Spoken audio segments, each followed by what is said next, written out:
আমরা স্টুডেন্টদেরকে লেলিও দেই নাই, আর আমরা স্টুডেন্টদেরকে বারণও করি নাই।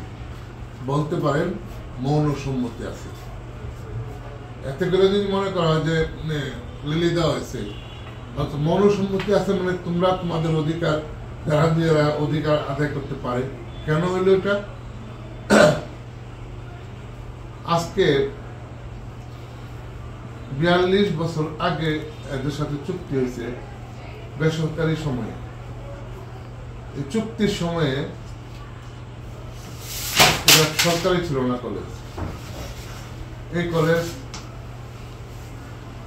সরকারি প্রতিষ্ঠা হয় 64 সালে, আর সরকারি ঘোষণা হয় 84 লাস্টে। আর এর প্রথম অংশে বেসরকারি আমলে শিক্ষা প্রতিষ্ঠানগুলি চলতে হইলে অনেক সময় কিছু সাহায্য সহযোগিতার প্রয়োজন পড়ে। তখন প্রতিষ্ঠানের পরিচালনা পরিষদ মনে করলো যে কিছু দোকানপাট যদি আমরা দিলে কলেজটা ভালো চলবে।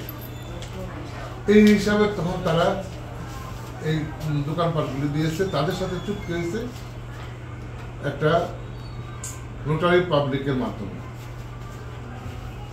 এই চুক্তির মধ্যে কতগুলি কথা আছে যেগুলি সত্যিকার অর্থে চুক্তির মধ্যে পড়ে না। যেমন তাদের দোকান হস্তান্তর করতে পারবে একে অপরের, কিন্তু প্রথম পক্ষ মালিক পক্ষের অনুমতির প্রয়োজন পড়বে না। এটার অনেকগুলি কারণ আছে। পরিচালনা পর্ষদে যারা ছিলেন, যারা শিক্ষক ছিলেন, এদের একটা অংশ কিংবা কর্মচারীর একটা অংশ, পরিচালনা পর্ষদের একটা অংশ এই দোকানগুলি নিয়েছিল। এবং এরাই পর্যায়ক্রমে পরবর্তী পর্যায়ে সরকারি হওয়ার পরে, ডিড অফ গিফটের পরে, এগ্রিমেন্টের পরে গভর্নমেন্টের কাছে যখন জায়গা বুঝাই দেওয়ার পরে কিন্তু আর দোকানের কোনো অস্তিত্ব থাকে না, কারণ সরকারের কাছে দিয়ে দিছে। কিন্তু যেহেতু পরিচালনা পর্ষদ নিজেরাই ওইখানে এইভাবে ছিল এবং পরিচালনা পর্ষদই তাদেরকে দোকানগুলি দিয়েছিল আগে, এবং পরবর্তী পর্যায়ে তারা কলেজেও ছিল, তারা এই ক্ষেত্রে আমি মনে করি অনেকটা ইন্টারেস্টেড গ্রুপ হিসেবেই তারা এই কাজগুলি করে নাই। এরপরে রাজনৈতিক চাপও ছিল, বিভিন্ন পর্যায়ে রাজনৈতিক চাপ থাকে, এবং তারা কিছু যেহেতু এখানে অর্থনৈতিক কিছু বিষয়, দোকানপাটগুলির মধ্যে অর্থনীতির একটা বিষয় থাকে, তারা বিভিন্ন সময়ে বিভিন্ন লোকজনকে হয়তো চিন্তা ভাবনা করে মিলিয়ে দিয়ে বায়াস্ত করতে পারে। আর কলেজের পক্ষ থেকেও স্টুডেন্টরাও এটা জানতো না যে এটা আসলে সরকারি জায়গা, তাদেরই জায়গা। এখন সংস্থাপন মন্ত্রণালয়,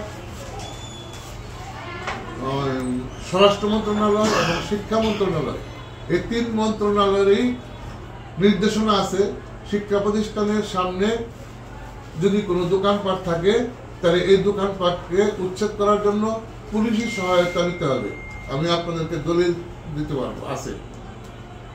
এখন এরপরে ঘটনা হলো যে গত সরকারের সময়ও 9.5 বছর একজন প্রিন্সিপাল ছিলেন এই কলেজে। উনি ওই সরকারের স্বাভাবিকভাবে সময়ে কিছু সংখ্যক লোকের চাপে উনি আর কোনো কথা বলতে পারেন নাই, যদিও এই সময়ে নির্দেশনা জানিয়েছিল। তারপরে যে একজন আসলো প্রিন্সিপাল, উনি ভারপ্রাপ্ত ছিলেন। ভারপ্রাপ্তরা কোনো কাজ করতে পারে না, এই জন্য একটা গেটের জন্য 10 লক্ষ টাকা